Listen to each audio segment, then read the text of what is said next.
Welcome to another episode of Beyond Four Walls, the podcast where we explore the stories and insights of industry professionals who are making a difference in the world of real estate.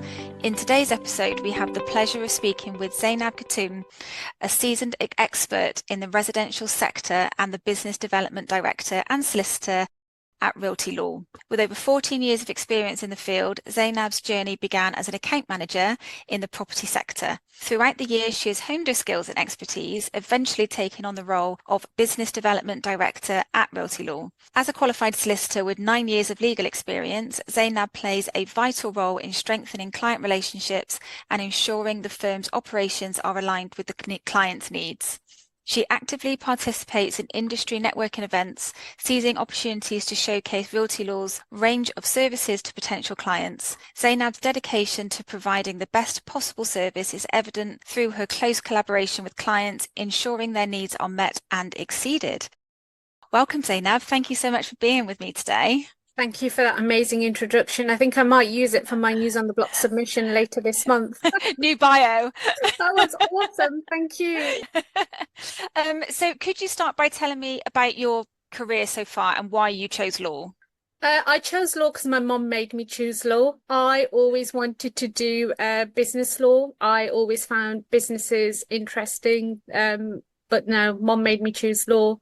And that's the reason why 15 years I'm still into it. I wouldn't say, I go to all these reunions at university and everybody says, oh, my journey's been really easy and my journey's been straightforward and it hasn't been difficult. And I always sit there and talk to others and say, my journey wasn't easy. And I don't know whether that's because I think it wasn't easy because when you become a mom, it's more challenging when you then have to come back to work.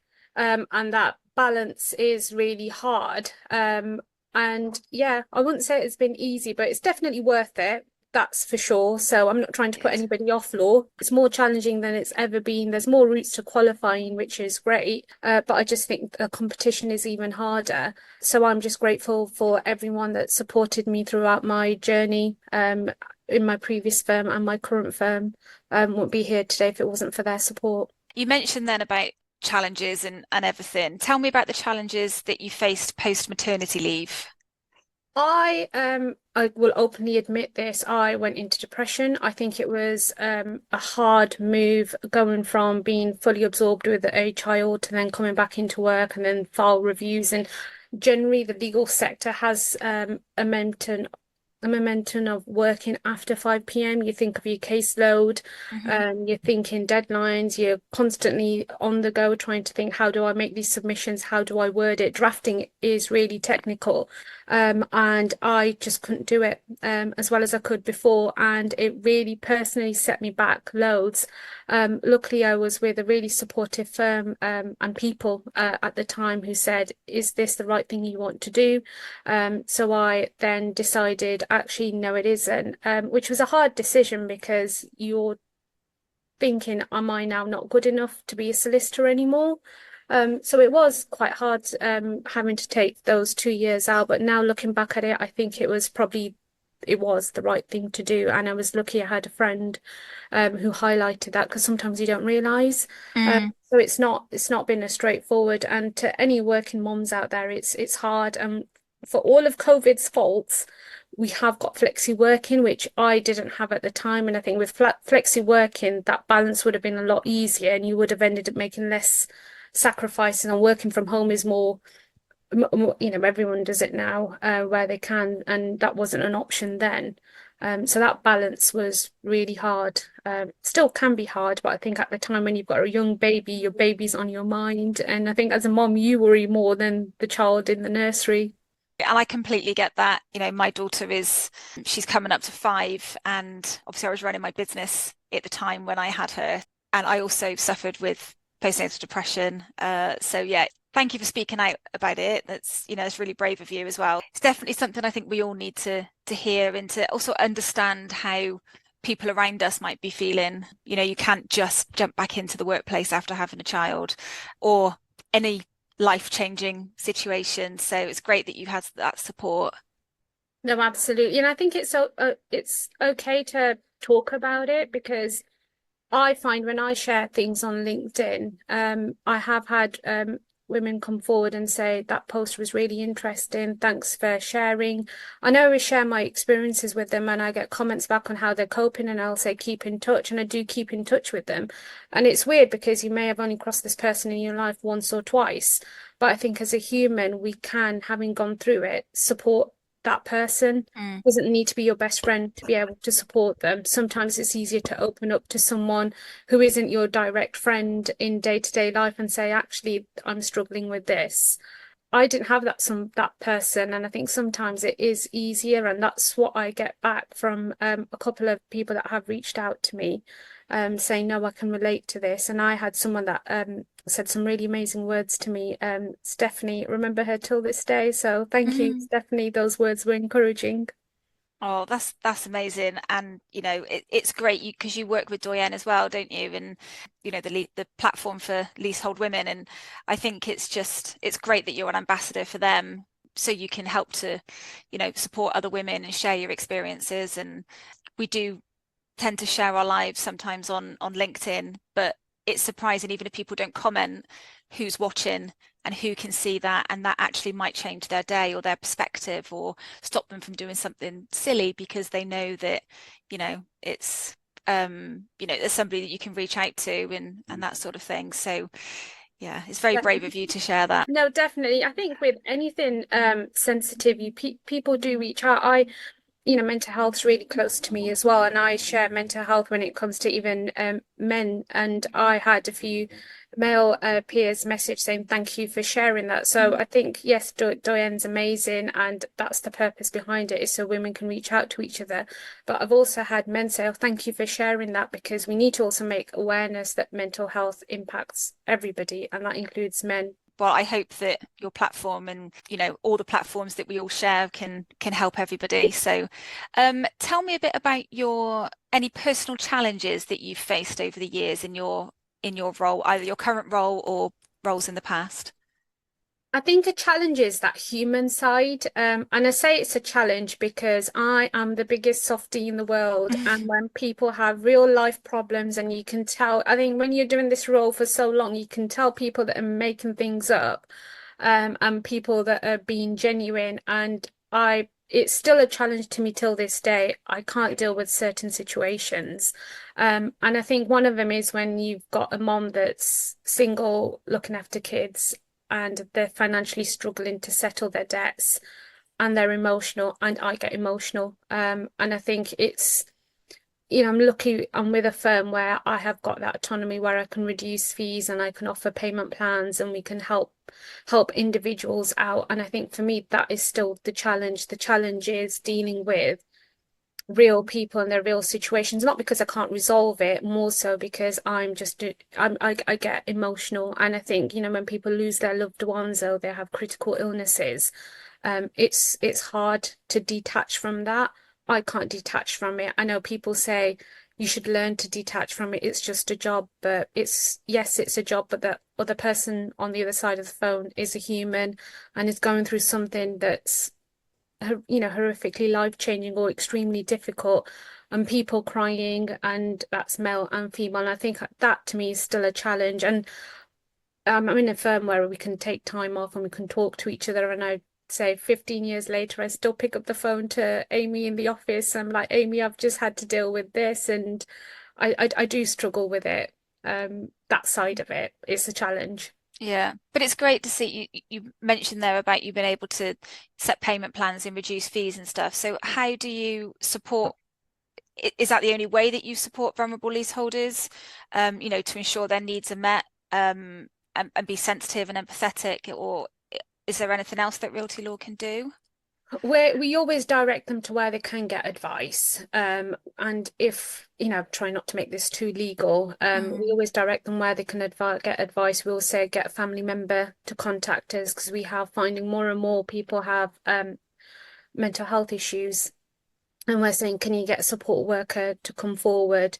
And we'll just delay any court proceedings on that basis, and we're extremely reluctant to do possession proceedings if we know someone is vulnerable, Mm, because we don't want to make them homeless, and that's what we'll recommend to our clients. So we're super, extend the time from, obviously a debt is a debt and a payment is due, so we have to obviously take that into as paramount for our clients. But generally, we're lucky we've got a client base that's really understanding and will allow that 2-year payment plan, that 1-year payment plan, hold off issuing court proceedings, reducing interest, waiving interest, and we reduce our fees, but we don't recover it at the development service charge then to make up for mm. us reducing those fees. They're just as a hit we take as a firm to help those individuals. On the flip side of that, then, have you encountered any particularly difficult or aggressive calls from All the clients? time. And I know. All the But time. okay, so how do you deal with such situations? It's easier to deal with those than it is to deal with someone who's emotional, or it's those sensitive calls. I think over the years you do become to just realize that you set the tone for them. I think when people realize they can't walk all over you, all of a sudden their persona changes. Mm, And sometimes, unfortunately, we are in a world where if you answer the phone call to someone and you say, "Well, I'm a solicitor," their persona changes. Where I know that from my account management role, it would always be, "I want to speak to a solicitor," and we're like, "Well, you don't need to speak to a solicitor." And I sometimes think that that helps. But then not always people are just rude. It's definitely easier to deal with rude people because we do our checks before we set up matters. We've got our lease reviews, we know our position, mm, and we can just make them see that, look, we're not doing this personally, professionally, this is the position your case is at. And once they have had their rant and then they understand it, they tend to settle. But you've got to set that boundary that you can't talk to me in a particular way. I've been through people swearing at me, and speaking to you in an aggressive tone, really high volume, and I think it is an experience thing that then you realize that you say, don't talk to me like this. I'm going to terminate the call and give them notice that we do, and then just say we'll correspond with them in writing. It's nice to say those kind of calls have reduced over the years. But once upon a time it was quite high. So mm. and even with those, yeah, it's not nice to be shouted at. So I do have to take 10 minutes out and just have a cup of tea and think it's just my job. It's not Yeah. personal. Yeah. It is really hard though, because especially if I mean, I'm very sensitive to things like that. So, and from what you've said just in this podcast, but also, I know you as well. It's really hard, isn't it? Because you do take things personally, and you want to be able to help. You want to be able to help these people, but when you're being shouted at, it's really hard to do that. But yeah, I do understand that sometimes when it's the more aggressive side, you can be a bit more letter of the law, black and white. This is how it is, because they're not giving you anything. They're not working with you, are they? They're trying to be against you. So but well done for for keeping going. Oh, I'm super protective of my colleagues as well. And if I'm in the office and I hear someone shouting, I'm like, give the phone to me. Yeah. I'll deal with them, because I just don't think it's nice for anyone to go through that. And especially when they're learning and they're in the early stages, it is really daunting, having someone shouting at you and saying you're in the wrong and I'm right. And it's not always about I'm in the right, I'm in the wrong. It's, we're here to collect a debt. That's what we want to do, and Mm. let's work towards achieving that, not shouting and swearing at each other down the phone, which Yeah. isn't going to gain anything. I won't swear, um but it doesn't achieve anything. And I remember the first time I was sworn at, because it was someone who was speaking Punjabi and thought I couldn't understand them. And I said, if you swear again, I'm going to terminate the call. And they said, oh, what's your name? And I said, oh, Zainab. And they went, oh, so you understand what I said? I said, yep, completely. And as I said, if you swear at me again, I will terminate the call. They ended up paying the full debt and the fees. Oh, fair play. That's brilliant. Okay, so benefits of owning a leasehold property. There's a lot in the press, isn't there, at the moment about the downfalls, the high service charges, the fleecing of leaseholders, all of this kind of stuff. But what do you think are the benefits of owning a leasehold property? It's that controlled use. It's, when you shouldn't be using properties as Airbnb, and it's if your neighbour's making a noise, it's knowing you can do more. Whereas if you're in a house, you go to the council, they'll only send so many letters and that's it, you're stuck. Whereas with a leasehold property, you can go to your landlord, you can go to your manco, there's enforcement rights within the lease, you've got communal areas, you've got communal gardens you can use. It's a bit more regulated than living in a house, and it's to some it still is a modern way of living. So there are benefits to having that community of people living close to each other and people like that. And it feels more homely to them knowing someone else is next door and you're not living in your own in a house. So I think that culture people do like, and it's that whole being able to restrict people from having parties till 5 in the morning every day, and as we're finding now, Airbnbs, which are this seasonal things. It's knowing that someone there you can reach out to someone and they can say stop it, or there's enforcement action that can be taken. So I think for a lot of people, it's cheaper to buy a leasehold property than buy a house. Yeah, it is. And I've got some friends who live in leasehold properties, and they've basically said that they've looked at moving to houses and that sort of thing. But actually, if the general upkeep of the building is maintained, and that's through your service charge, yes, you've got to pay your service charge, but that's split across X amount of people, especially if you live in a larger development. Whereas if you had a house, that all of those bills are on top, aren't they? You've got your mortgage to pay and everything, but any maintenance that you've got to do to the building, it's not going to be split between X amount of people. It's going to be split just you or your partner or whatever. So yeah, I think there definitely are benefits to leasehold, and you've explained it great there. Thank you. And I don't think the reforms are a bad idea. I think there are, I know it's daunting at the moment, but the transparency for leaseholders with the proposed reforms isn't a bad thing. Because on the flip side, we get some leaseholders that say, my landlords, because there's no prescribed format to how you send accounts, I don't get proper end of year accounts. And I think some of the changes in this leasehold reform are beneficial to those leaseholders that are not getting proper annual accounts or proper budgets or expenditure breakdown. So I don't think it's all bad. So there's a lot of protection, and I think that's another major thing. You've got so much protection with the Landlord and Tenant Act as a leaseholder, when leaseholders know their rights, which you don't have as a house owner. No, definitely not. So if somebody did have an issue or a dispute and they wanted to take that or make an application to the first tier tribunal, can you explain the purpose of the tribunal and how you go around doing something like that? Yeah, sure. I won't give my opinion on the tribunal. I'd love to be a tribunal judge one day, though. But I think the tribunal really sit there because leaseholders, when they buy properties, they're saying, "Why am I paying this amount in service charges?" And the tribunal sit there to decide, is it reasonable? So if you're paying £500 for window cleaning, is that reasonable? And they will sit there and determine, based on where the property is based, who the contractor is it payable via the lease?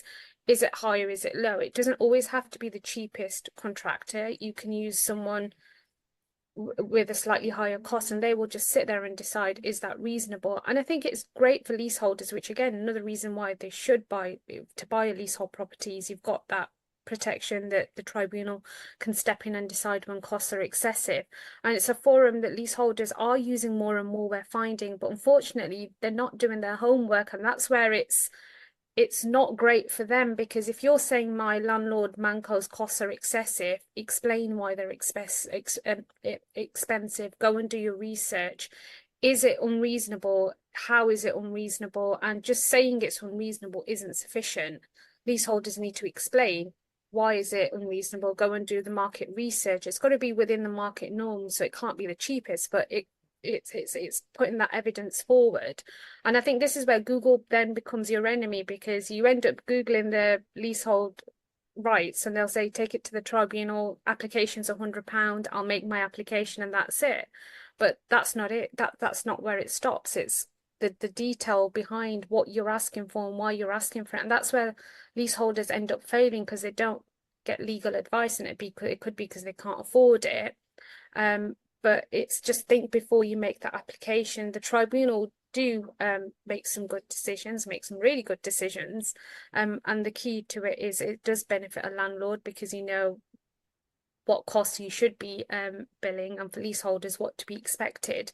But I would, any leaseholders out there, I would just stress to them, do your research before you make an application and what evidence you need to submit. And that's key because not all landlords are out there charging excessive costs.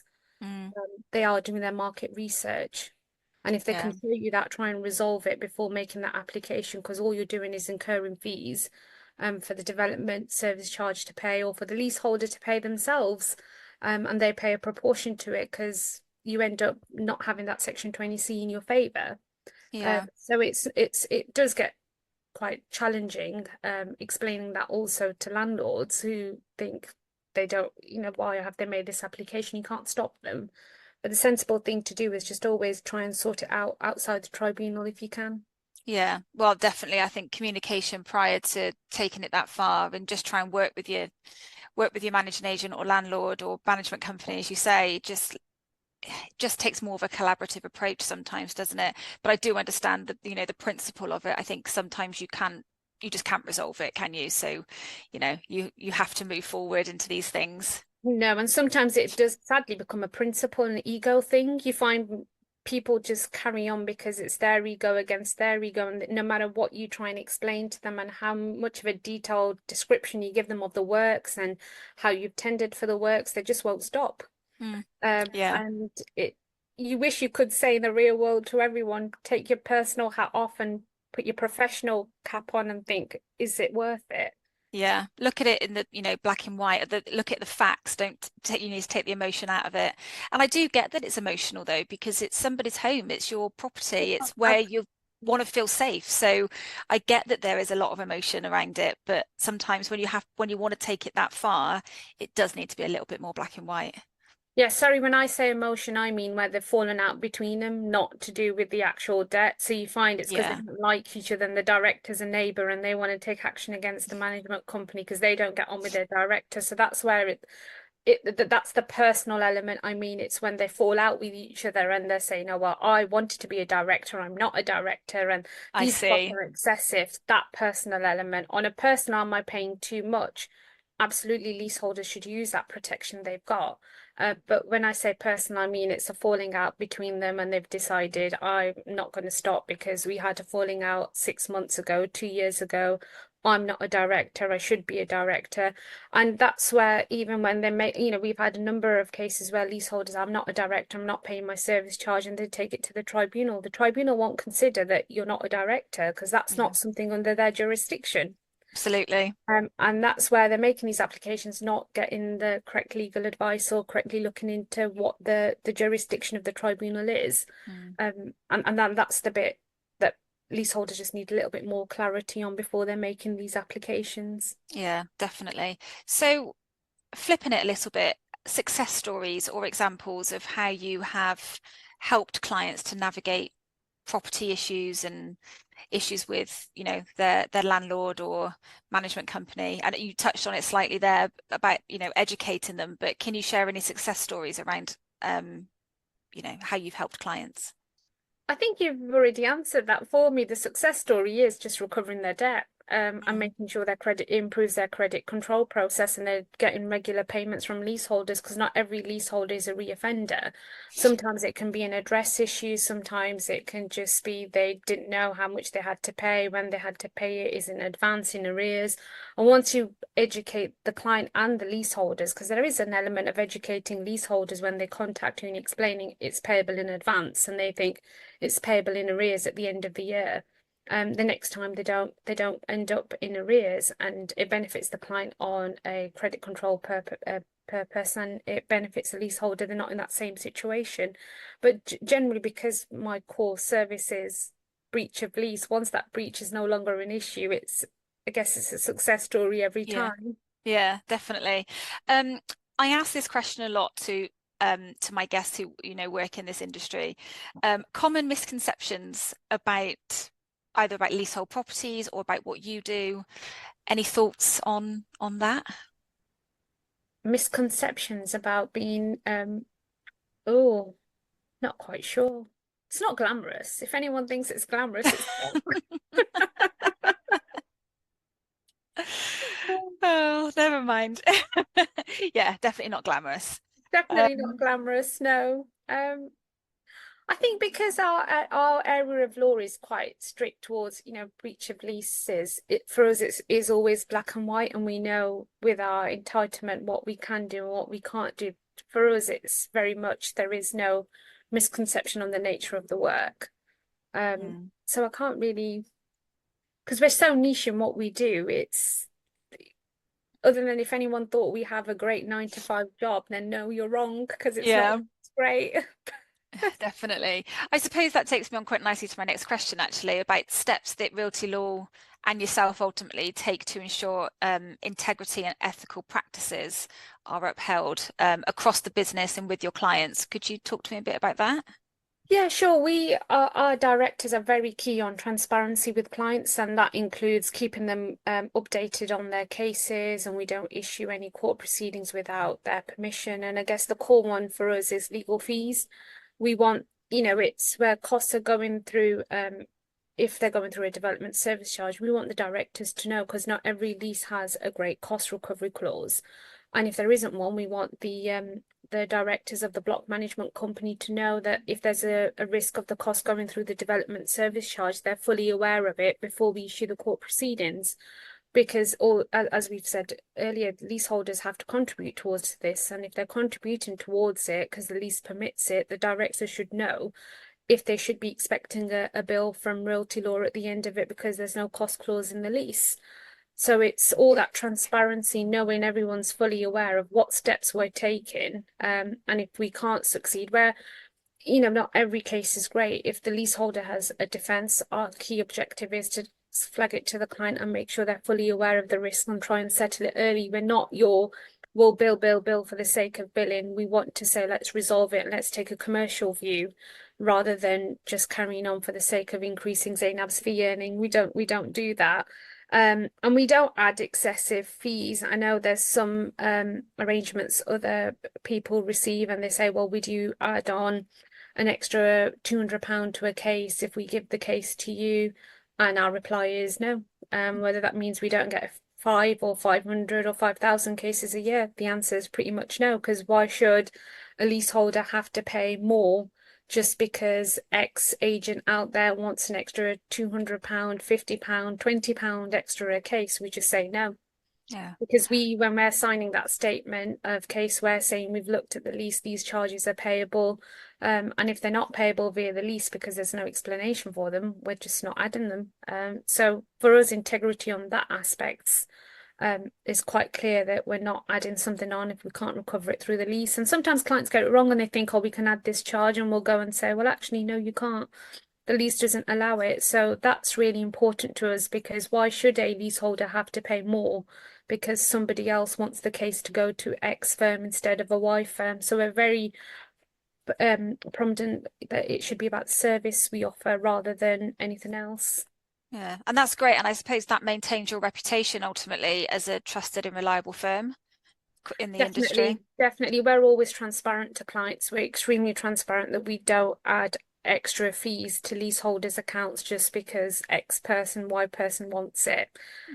It's not how we work because Yeah, if you can't recover it, we're not going to add it. It's got to be a charge payable in the lease. yeah, definitely, definitely. So if somebody wanted to consider a career in either business development or law, in the real estate sector, what would your advice be? See, I ended up in this area of law by chance. I always wanted to do either mental health law because that's where I did work experience, or family law because I could sit and talk with women all day. Um, just keep your options open. I'd say whilst you're starting off, try as many different areas of law that you can and decide which one you like. Because sometimes you have this thing of you start in one area and you stick through it, and yes, it becomes your niche, but keep your options open because later on it's hard to retrain in a different area because people just think because you're a solicitor, you know everything about every area of law, and you Yeah. don't. You No, don't. you No, specialize for a reason. yeah. So if you're going to pick your niche, just make sure you have a few options before you pick one. Yeah, great. So how do you stay motivated then and inspired in your role, particularly obviously when facing challenges or setbacks, which you've mentioned earlier? It's the people that I've met. I have to say that I have amazing friends in the sector, and they keep me going. I won't name them because there's loads. And Jodie, you're one of them. Oh, thank you. It's nice people, and encourage you to keep going, and it's nice when you can go to your peers and be honest when things are not great, and they'll say, it's part of how our sector is, and keep going. And that is my motivation. But my number one motivation is my madam. She keeps me going. I have to fund for her squishmallows. So I need the money. Absolutely. They do cost a fortune, don't they? They do. They do. Oh, just thinking about your accomplishments across your career, anything that stands out or that's something you're particularly proud of? Being part of Doyen definitely is something I'm really, really proud of, because being able to support other women in the leasehold sector, it means a lot to me. And my friends will always tell you, my sisters will tell you, I'm like the mom of the group. So I like looking after other younger people. So to me, to be able to help younger females means a lot, because there's always someone you look up to and someone that you want to reach out to. So for that reason, I'm really honoured to be part of Doyen. And I think last year's highlight of getting Professional of the Year at News on the Block was really personal to me, because A, the support from everyone was amazing, and B, I never thought I would be that person. I've been going to these events for years and never thought I would be that person to get Professional of the Year. So that's a big highlight of mine. Well, you absolutely deserved it. I was so proud of you that night. You did Oh, incredibly well. thank you very much. So tell me about any upcoming events you've got. So for Doyen, hopefully on the 22nd of August, and Jodie, if you are available, please do come. I'm looking to hold a quiz, but it's not going to be general knowledge quiz. It's going to be fun questions. I've even ordered some games as well, like a bit of charades and singing, and everybody must expect 5 rounds of Dwayne Johnson. So start doing research on Dwayne Johnson. That's fine by me. The aim is to have teams of 4, and then the winning team will receive a nice prize. So just a bit of fun to get some leasehold women together, and a bit of managing agent competition, I guess, as well, because it'll be nice to see if managing agents get involved and have their own teams, and who's the crowned quiz champion. It's quite nice. I'm hosting, so I won't have to answer some of the questions. That's cheating. Need to get involved. You have to do a speech or something at the beginning. And round 1 obviously is about Dwayne Johnson. I've put in a few legal questions just to throw people off. But it's going to be a fun quiz. Acting, singing, charades. Get your singing voice on. Oh gosh, sounds great. And where will that be held? Just confirming my venue at the moment, because I was thinking of doing it at our office, and then I was like, no, we need more space. So I'm hoping they should have something for me for the 22nd, which doesn't give me a lot of time, but So it'll be in Birmingham, will it? yeah. Lovely. So anything else you'd like to add? To everyone, just keep going. And I know it's tough times in the leasehold sector for us, but it will all be okay. And on a personal front, to everyone who thinks they haven't got this, you have, and keep going. Brilliant. Thank you. And how can anyone find you if they wish to reach out? Oh, I'm an active user of LinkedIn. Reach out to me on LinkedIn. Brilliant. Well, I'll put all of your links and everything in the show notes anyway. But thank you so much for your time today. I really appreciate it. Thank you for having me, Jodie. Appreciate Of course. it. Thank you. Take care. Thank you so much for taking the time to listen to my latest podcast. You can find me on LinkedIn and Instagram. The links are in the show notes. Or you can contact me on jodie@jodiefraser.com. For more content and updates, don't forget to subscribe to this podcast on your favourite platforms. Thank you once again for listening. Until next time, take care.